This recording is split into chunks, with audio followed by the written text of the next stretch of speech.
Saya akan memulai dengan pertanyaan ini, penting sekali. Menurut saudara, kehadiran Papa kita di gereja seperti sekarang ini, dengan kehadirannya waktu kita di rumah. Dengar pertanyaannya, saya ulangi. Menurut saudara, kehadiran Papa kita di gereja, di kebaktian seperti ini, dengan kehadirannya kalau kita di rumah, mana yang lebih Papa pentingkan? Jangan lama-lama lah, pertanyaan gampang aja mikir kok lama bener. Ayo, di gereja atau di rumah? Wih, jawabannya betul semua. Itu betul. Kehadiran Papa dalam kehidupan sehari-hari kita itu jauh lebih dia utamakan daripada di gereja.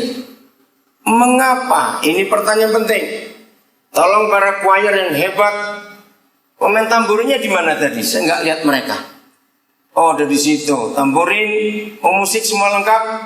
Saya selalu memeriksa pemain musik, pelayan tamburin, choir kalau lagi dengar khotbah, karena banyak gereja nggak memperhatikan itu.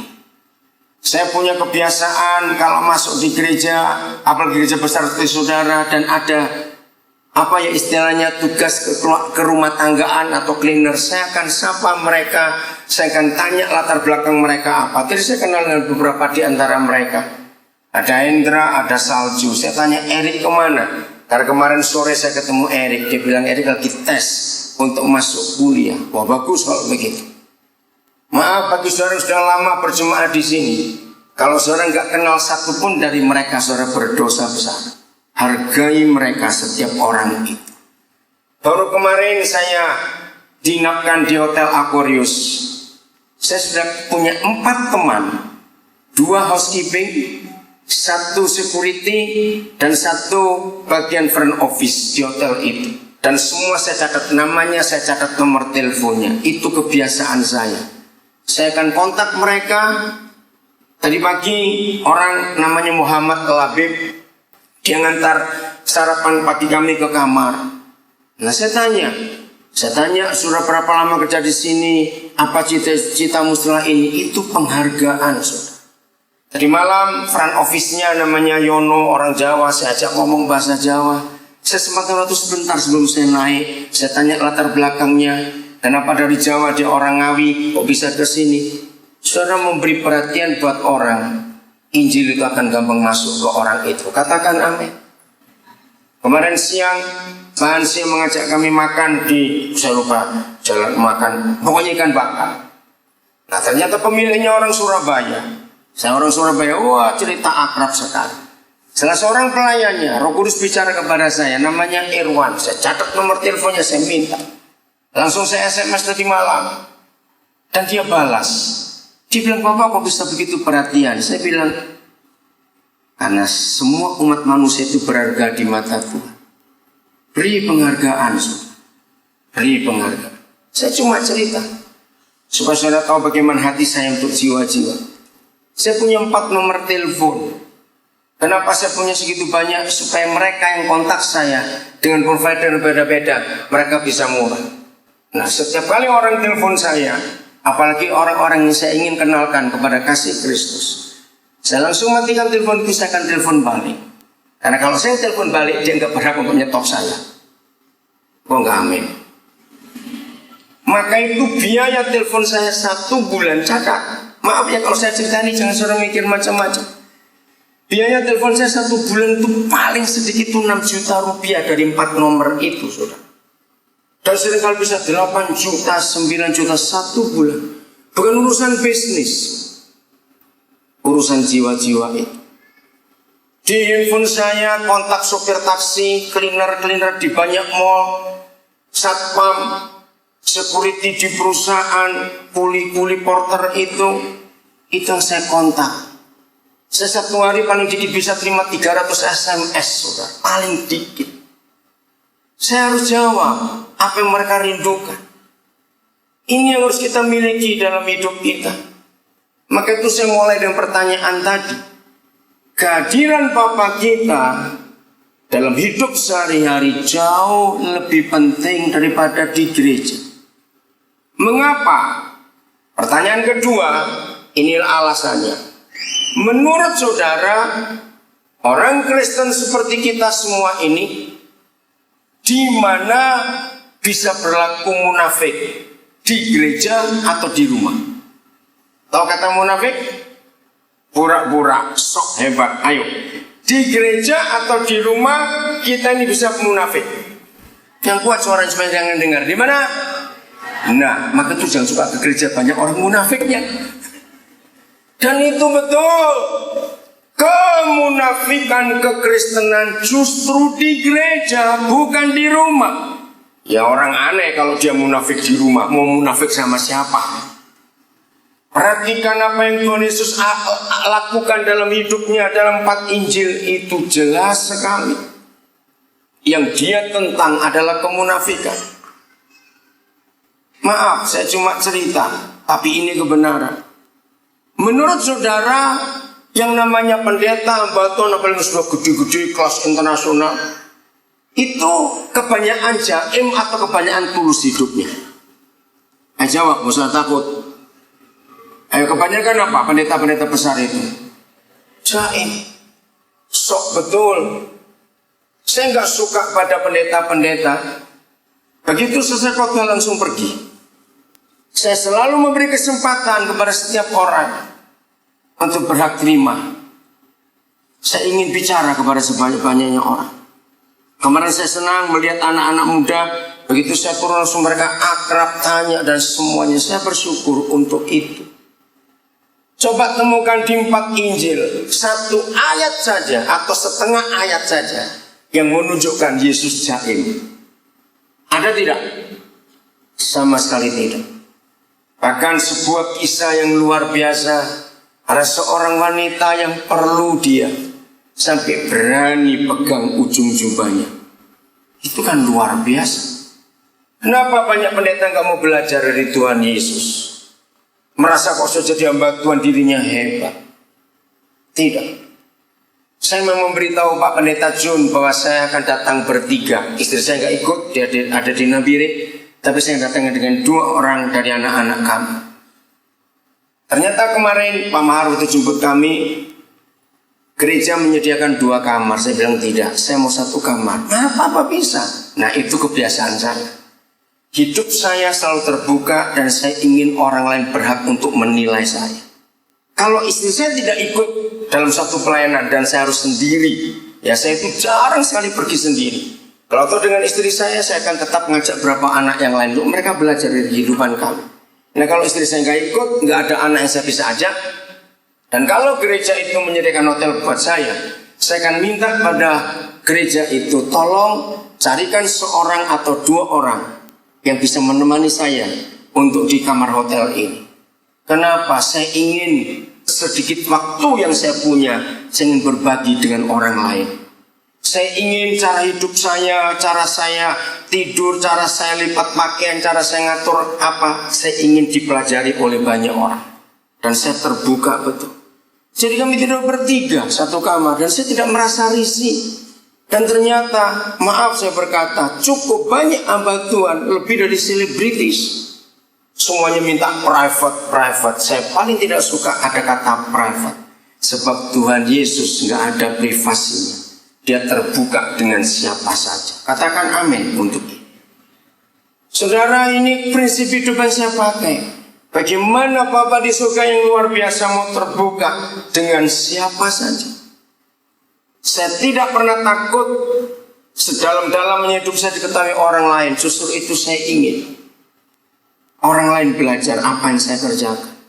Cara saya belanja, cara saya apa saja. Berhak orang lain tahu. Karena itu cara Tuhan Yesus. Saudara lihat bersama dengan murid-muridnya. Dia nggak pernah pulang ke rumahnya. Jalan dengan murid-muridnya, makan dengan murid-muridnya, tidur dengan murid-muridnya. Dan itu luar biasa.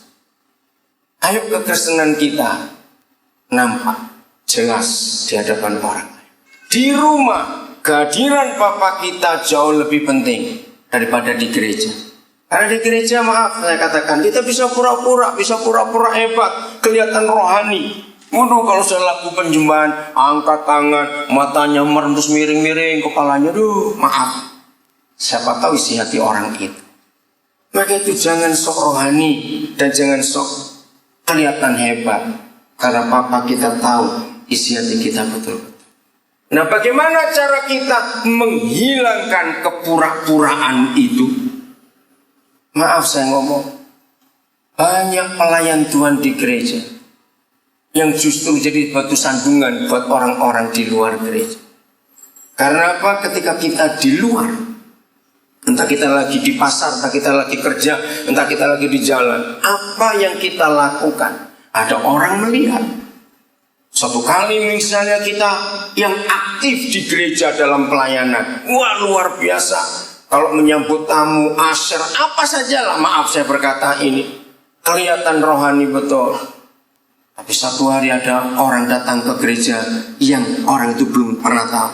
Melihat kita yang 3 hari lalu buat sesuatu di umum, entah apa misalnya. Orang ini kaget, oh ternyata orang ini aktif di gereja. Padahal 3 hari yang lalu saya lihat dia begini, lihat dia begitu. Ngerti nggak maksud ini? Saudara, maka itu belajarlah tulus. Siapa yang tinggal di rumah dengan kita, yang bukan termasuk anggota keluarga kita, maka saudara kita itulah yang berhak menilai siapa kita. Karena prinsip itu, dari saya belum menikah sampai saya sudah menikah, selalu di rumah ada orang lain. Ketika saya mau menikah, saya mempersiapkan calon istri saya, yang paling berat buat dia adalah ini. Bahwa nanti kalau kita sudah menikah, kita nggak tinggal sendiri berdua, selalu ada orang. Dia kaget, orang siapa?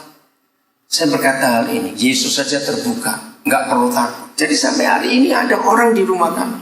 Pernah ada satu keluarga pendeta, namanya Tapenson Pardede, punya 5 anak. Anak yang ketiga lahirnya di rumah kami. 6 tahun kami satu rumah. Orang heran. Mereka tahu suatu kali kami ribut berdua. Karena ada masalah, walaupun pendeta bisa punya masalah juga suami istri. Karena satu rumah mereka dengar. Selesai ribut saya panggil mereka. Tolong doakan kami. Saya ngaku apa yang saya salah, sebut pada istri saya. Istri juga ngaku, lalu kami didoakan oleh mereka. Ternyata peristiwa itu membuat keluarga pendeta Tapenson Pardede ini heran. Kami terbuka. Sekarang di rumah kami ada 4 orang, semuanya masih single. Mereka tahu apa yang kami buat. Kami makan bersama-sama. Di rumah itu nggak ada kunci. Saya larang semua orang yang tinggal di rumah kami pakai kunci kamar, kunci almari, tidak ada. Semua harus terbuka. Jadi kalau kami berdua pergi, kamar kami, almari kami nggak pernah kami kunci. Begitu radikalnya saya terhadap firman Tuhan untuk membuat orang itu tahu siapa kami. Gak ada rahasia sedikit pun yang kami tutup-tutupi. Tidak ada. Dan saya bersyukur Tuhan beri saya istri yang luar biasa, yang bisa mengerti visi ini dalam panggilan dan pelayanan Tuhan percayakan kepada saya. Nah, bagaimana bisa belajar untuk membuang kemunafikan? Ayo kita baca Keluaran 25 ayat 22 ini. Bagaimana Papa kita bertemu dengan Musa. Walaupun firman ini disampaikan kepada Musa waktu itu, tetapi kita tahu yang disembah Musa adalah Papa yang sama yang kita kenal sekarang. Katakan amin. Dan di sanalah aku, Yahweh Tuhan kita, akan bertemu dengan engkau. Dan dari atas tutup pendamaian itu, dari antara kedua kerub itu patung malaikat yang sedang berlutut, tapi sayapnya mengembang ke atas. Dari antara kedua kerub yang di atas tabut hukum itu, aku akan berbicara dengan engkau tentang berapa hal? Baca tentang berapa hal? Segala sesuatu. Segala sesuatu itu berapa? Bukan banyak, salah. Berapa segala sesuatu itu? Semua. Nah, ini yang kita temukan. Berarti Yahweh Tuhan dengan Musa ada rahasia enggak? Jawab, ada yang dirahasiakan enggak? Tidak ada.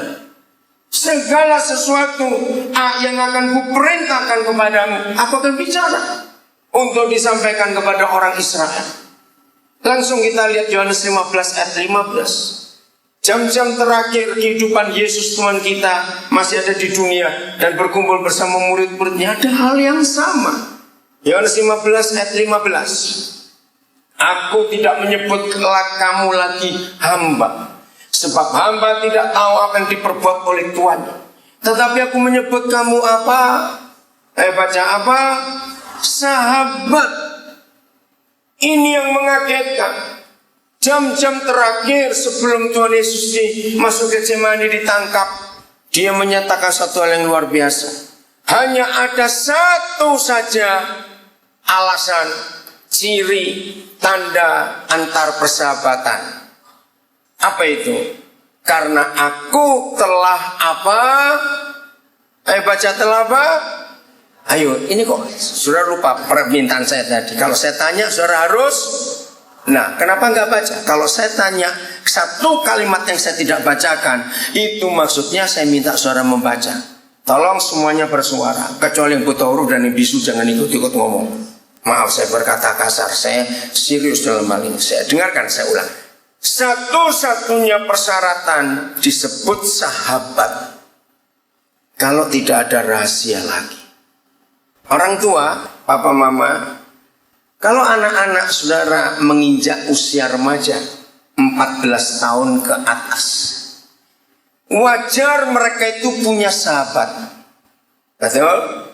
Nah perhatikan, anak-anak remaja kita kalau sudah punya sahabat, coba ingat, mereka sering rahasia-rahasiaan nggak diantara teman itu? Loh saya tanya jawab kok. Iya atau tidak? Iya pasti. Bahkan tiap kali mereka punya rahasia pasti pesan, jangan bilang mamaku ya, jangan beritahu. Maka itu dalam persahabatan anak remaja, ibu bapak, mama papa harus sadar. Anak-anak kita akan jauh lebih dengar omongan sahabatnya daripada omongan kita. Betul? Nah, maka itu orang tua jangan suka marah kalau anak kita sedang seperti itu. Kita dulu juga seperti itu, cuma lupa. Setuju saya ngomong ini? Kita lupa kalau dulu kita juga begitu. Nah, inilah salah satu alasan Tuhan Yesus menyebut kita sahabat.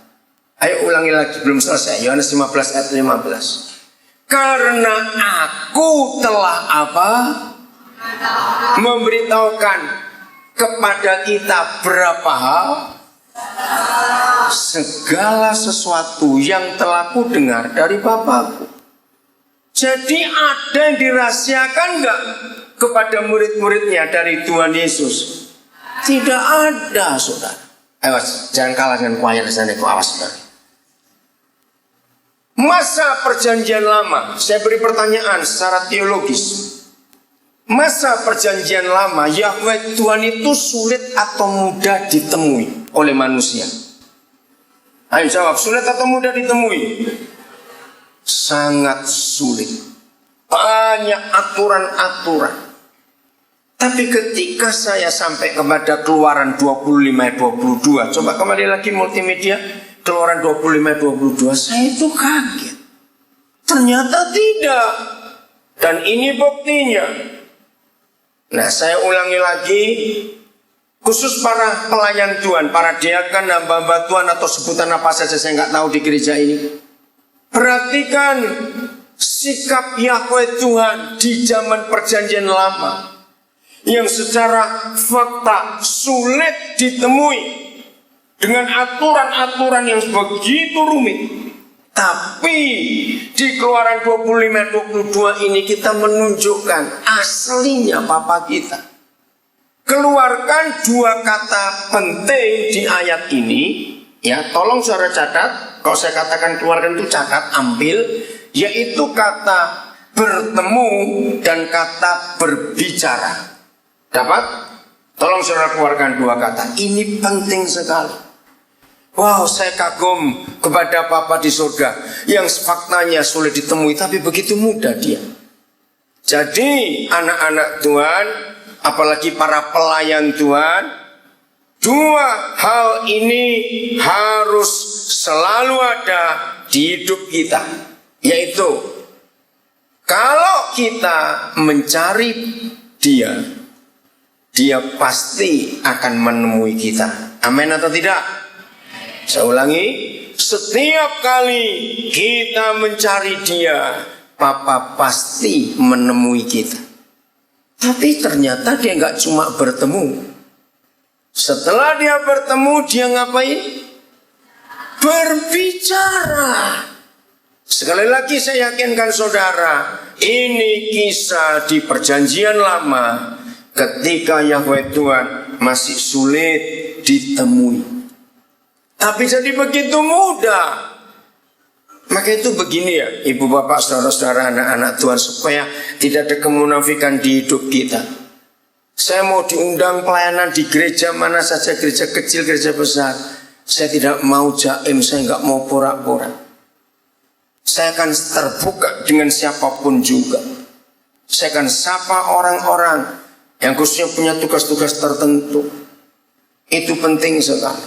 Jadi begini, ternyata kalau kita mencari Papa kita, entah dalam situasi doa puasa, doa sebentar, doa malam, doa apa saja, ataupun lagi nggak berdoa, lagi di jalan, lagi di terminal, tapi kita lagi perlu dia. Ternyata Papa nggak cuma bertemu, terus senyum-senyum, terus dia pergi lagi. Katakan amin, dia nggak begitu. Begitu dia bertemu kita, dia pasti berbicara dengan kita. Nah, ini masalahnya. Sampai hari ini masih cukup banyak anak-anak Tuhan yang belum percaya bahwa Papa itu bisa bicara kepada kita sampai hari ini. Sepanjang hari kemarin, kepada berapa orang Papa bicara kepada saya. Baik pelayan rumah makan kami makan, baik itu petugas hotel. Tadi pagi Muhammad Labib, Tuhan bicara lagi kepada saya tentang hidupnya. Padahal saya nggak berdoa. Saya lagi terima breakfast dari pihak hotel. Lalu saya catat nomor teleponnya, saya tanya namanya. Dia kaget juga. Sampai dia ngomong, sepertinya Bapak pernah ketemu saya. Padahal belum, memang belum, saya bilang. Saya baru pertama kali ini nginep di hotel Aquarius ini. Di situ Injil akan gampang masuk. Karena dia lagi kerja, saya bilang nggak mau ganggu. Dia jam 8 nanti ini selesai, dia akan tugas malam lagi besok. Saya bilang, wah kalau besok pasti nggak ketemu. Karena besok pagi kami sudah berangkat lagi. Masalahnya di sini. Kapan terakhir kali saudara mendengar Papa di surga bicara kepada saudara? Saya nggak minta dijawab lewat mulut, tapi dalam hati saja. Kalau sampai ada orang Palangkaraya yang jawab, kapan terakhir kali Tuhan bicara pada saudara? Pokoknya jembatan Sungai Kahayan itu belum jadi. Ih, lama betul. Ini yang penting. Mendengar Papa berbicara tidak perlu doa puasa, harus rajin baca Alkitab sehari 14 pasal dihafal lagi, nggak ada ayat begitu. Harus rajin memberi per bulan, persembahannya nggak boleh kurang dari 2 juta sekali memberi. Mata duitan kalau Tuhan seperti itu. Mendengar suara Tuhan hanya punya satu syarat, bukan 2, bukan 3. Jangan dengarkan suara yang lain kecuali suara Dia. Saya mau beri bukti begini ya, nanti saudara jawab. Menurut saudara, menghafalkan firman Tuhan dengan menghafalkan firman tetangga kita, mana lebih gampang? Nah, ya jawab cepat. Apalagi firman ibu mertua, nyantol langsung saudara. Walaupun ibu mertua sudah mati 16 tahun yang lalu, masih hafal firmannya. Ngerti ilustrasi ini? Lu ya atau tidak cepat? Nah, mengapa firman tetangga lebih gampang dihafal? Padahal sudah terjadi 8 tahun yang lalu. Saya cuma tanya, jangan tersinggung. Coba kalau ditanya, apa khotbah 2 minggu yang lalu? Dengan garuk-garuk dulu, cari apa ya.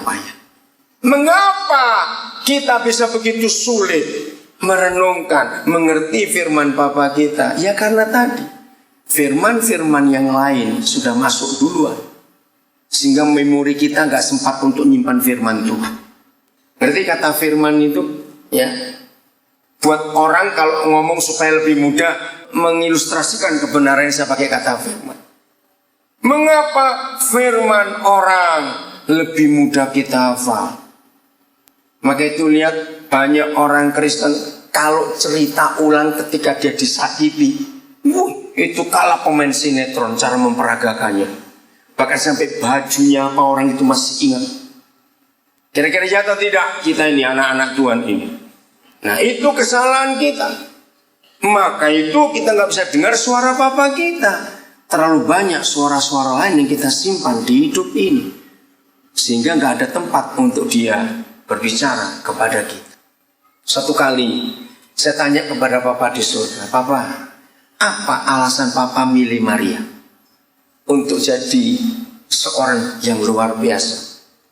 Siapa percaya di zaman Maria hidup, gadis itu masih banyak?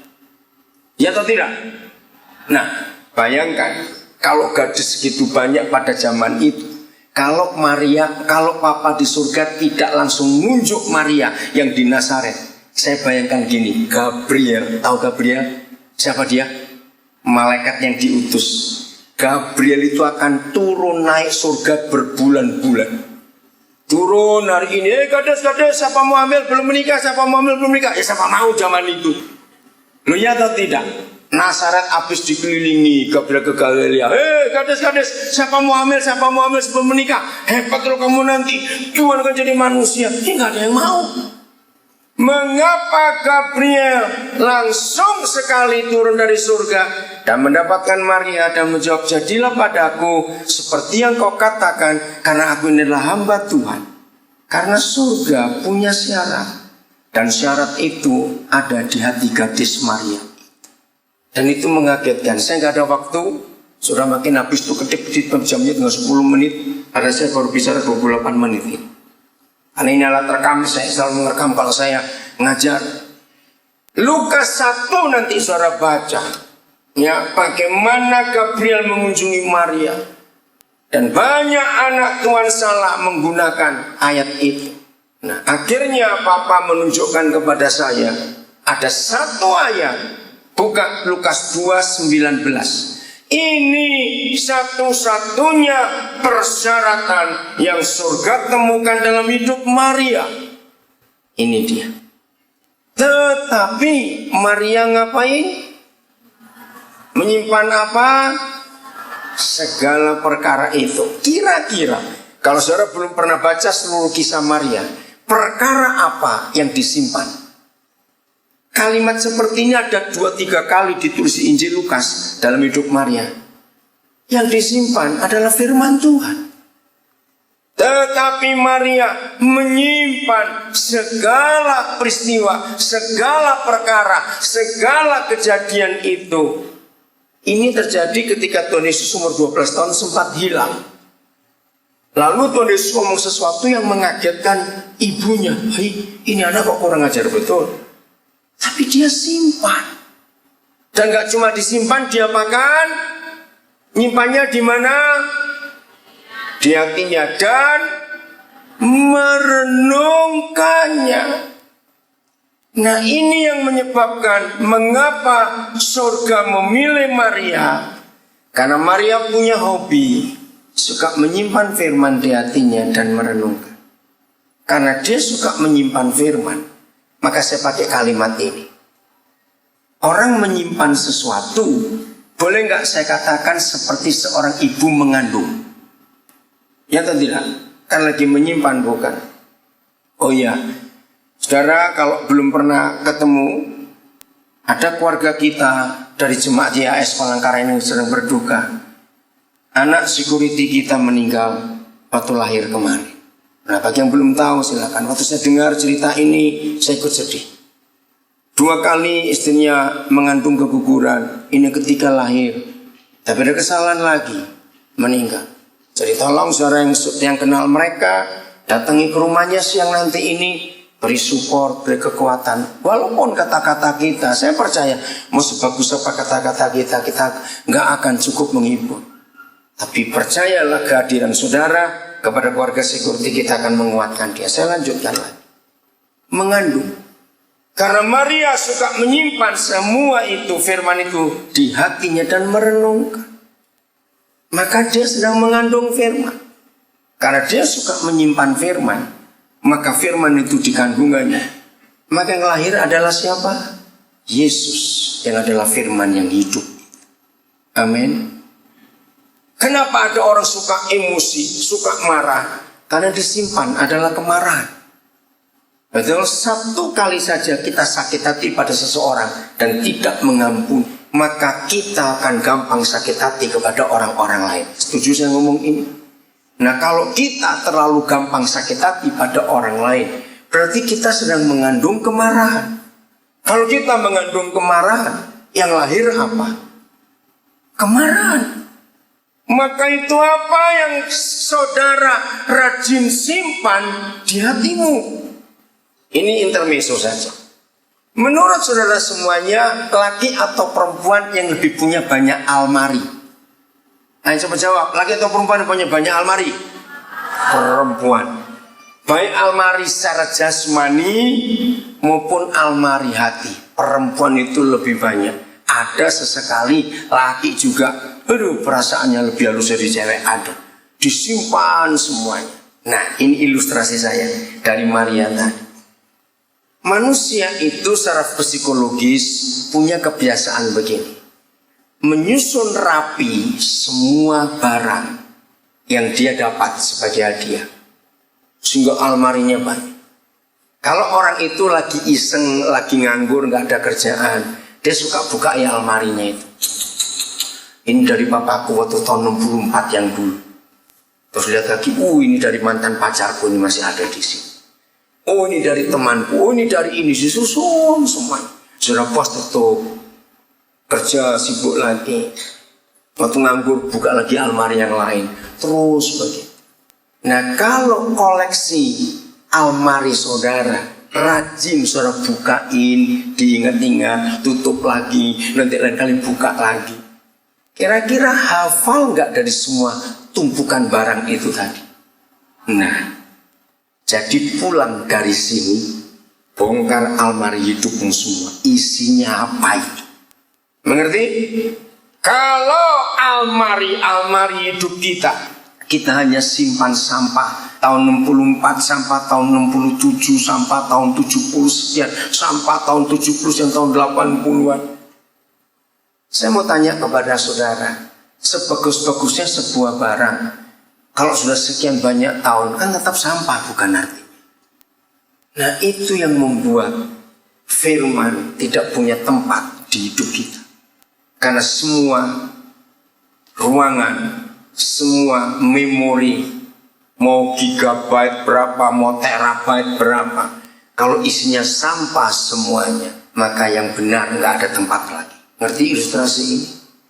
Maka itu siapa yang punya koleksi musuh? Koleksi kok musuh? Kira-kira banyak nggak orang punya koleksi musuh? Banyak sekali. Bongkar, ampuni, selesai. Dan isi bukan koleksi sampah, koleksi musuh, tapi koleksi firman. Biar tertata rapi di almari hidup kita. Dan renungkan. Renungkan itu suka buka lagi. Oh ya, aku ingat ini khotbah tahun sekian, hamba Tuhan berkata begini, aku ingat ayat ini begini. Kalau itu tiap hari, saudara, maka semua kita akan melahirkan firman di hidup kita. Amin. Nah, ini penyebabnya mengapa banyak orang Kristen nggak pernah dengar Tuhan berbicara. Sebab yang didengar hanya yang gosip, hanya yang jelek, hanya yang salah. Kalau Papa tahu hidup saudara seperti itu, maka bagaimanapun juga Tuhan gak akan bicara.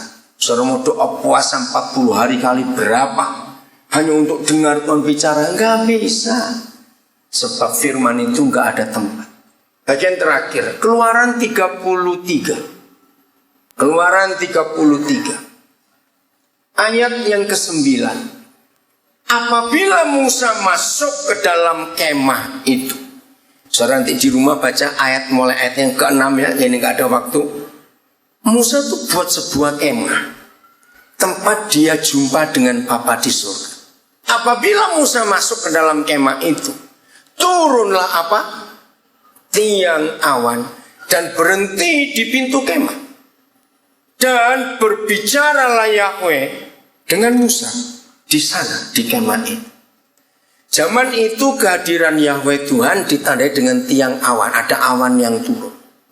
Nah, kalau saya tanya, saudara, tolong ya multimedia tetap ada di layar ayat ini. Ini pertanyaan saya. Ayo semuanya dengarkan.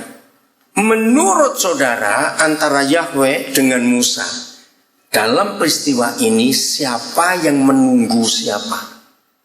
Kita tinggal lihat ayatnya. Ayo, siapa menunggu siapa?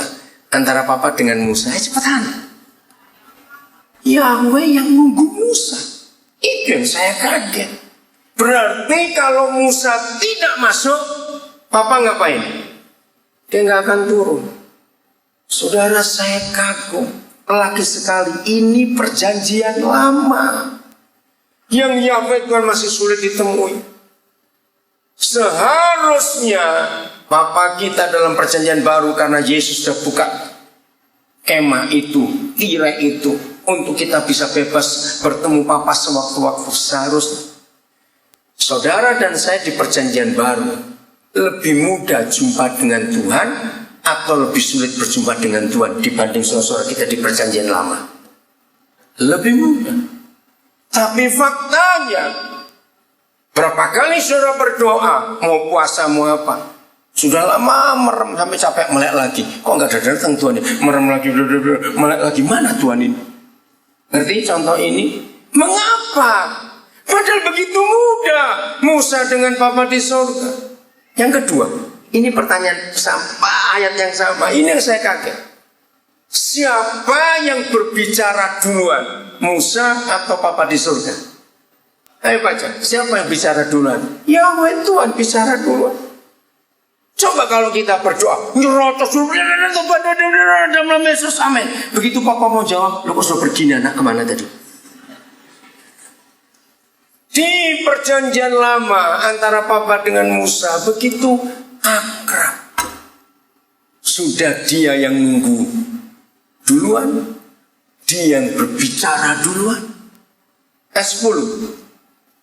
Setelah seluruh bangsa itu melihat bahwa tiang awan berhenti di pintu kemah, maka mereka bangun dan sujud menyembah masing-masing di pintu kemahnya. Seluruh bangsa yang jumlahnya lebih dari 3 juta sujud ketika mereka lihat Yahweh turun. Ayat 11 ini yang dahsyat, lihat. Mulai hari ini semua kita harus mengalami ini, katakan amin. Segala rahasia sudah diberitahukan kepada kita, baik di zaman Musa maupun di zaman Yesus. Nggak ada rahasia lagi. Papa beritahu semuanya kepada kita.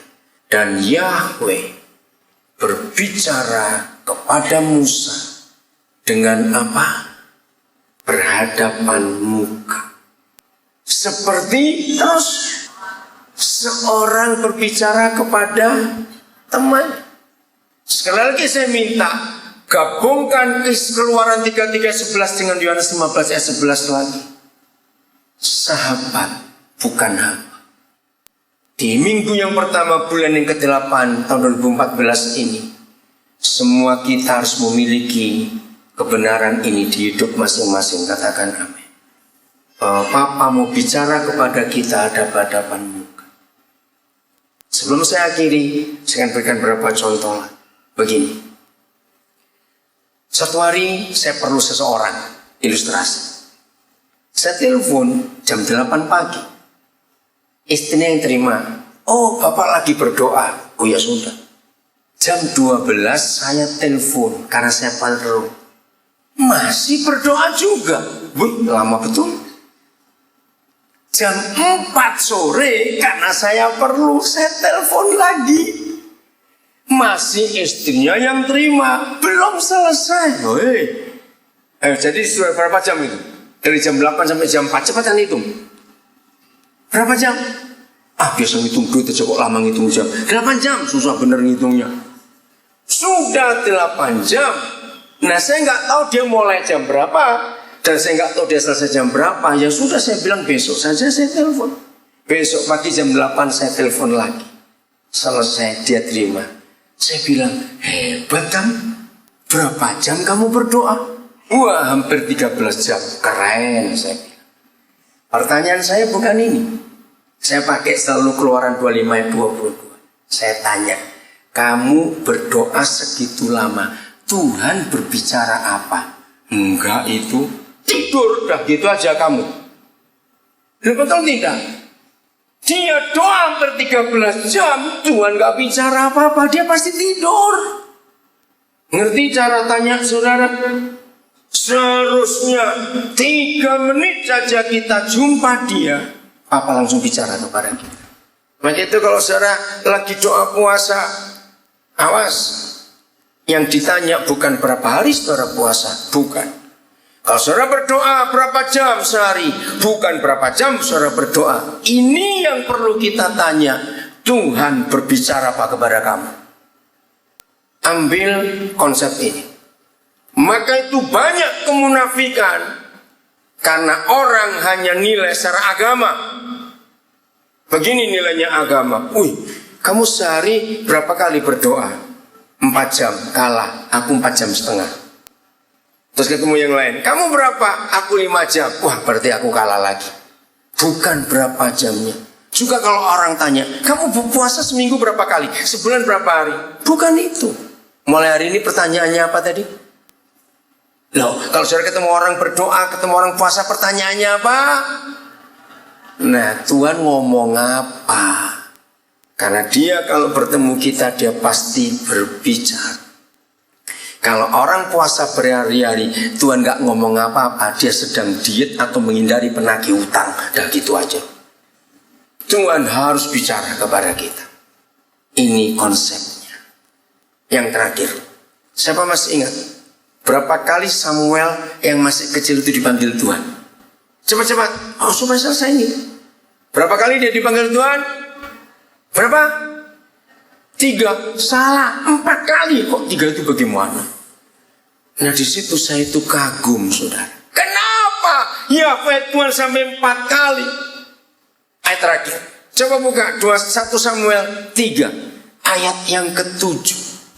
Mengapa sampai 4 kali anak ini dipanggil dan gak ngerti? Ayo baca sama-sama. Ini buat saya syok, saudara. Sudah? 1, 2, 3. Samuel belum baca kok ditanya.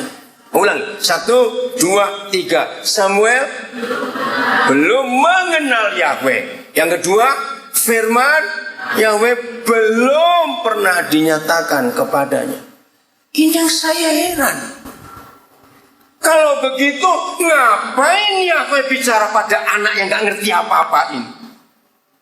Ingat, di zaman Samuel kecil ini, siapa imam dan pemimpin bangsa Israel?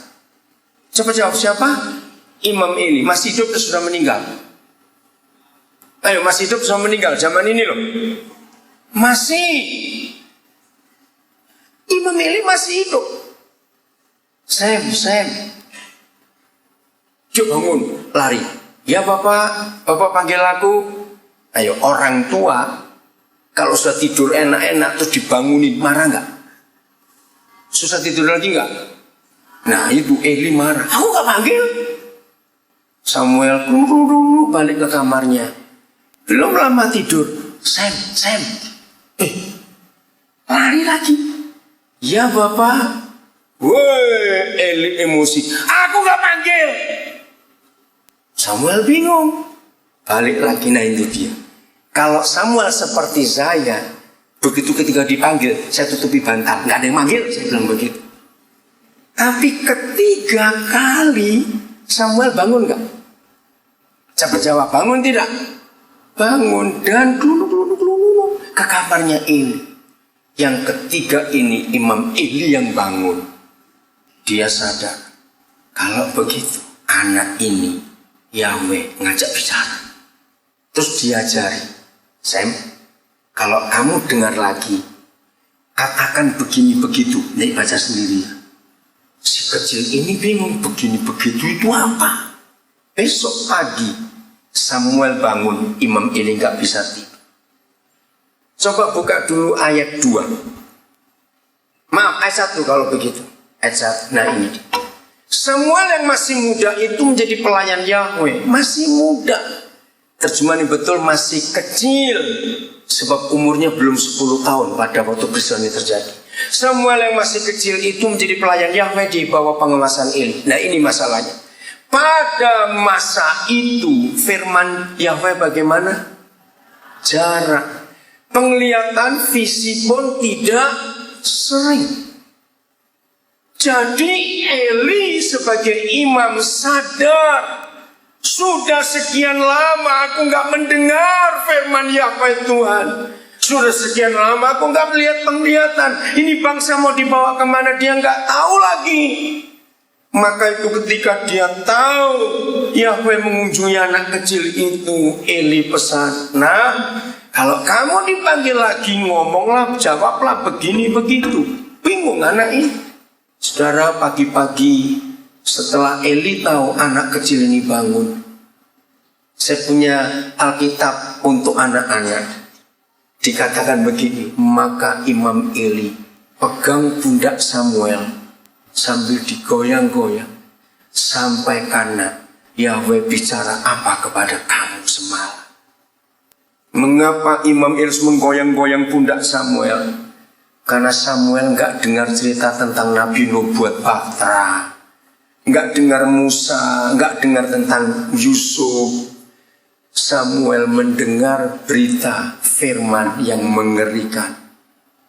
Tabut akan dicuri, Imam Eli akan mati, bangsa ini akan hancur. Anak kecil mendengar berita politik negara. Di situ saya belajar mengapa Yahweh nggak bicara pada Eli, tapi bicara pada anak kecil ini. Jawabannya pulang dari sini, saudara dan saya jadi Samuel semuanya. Kok nggak amin?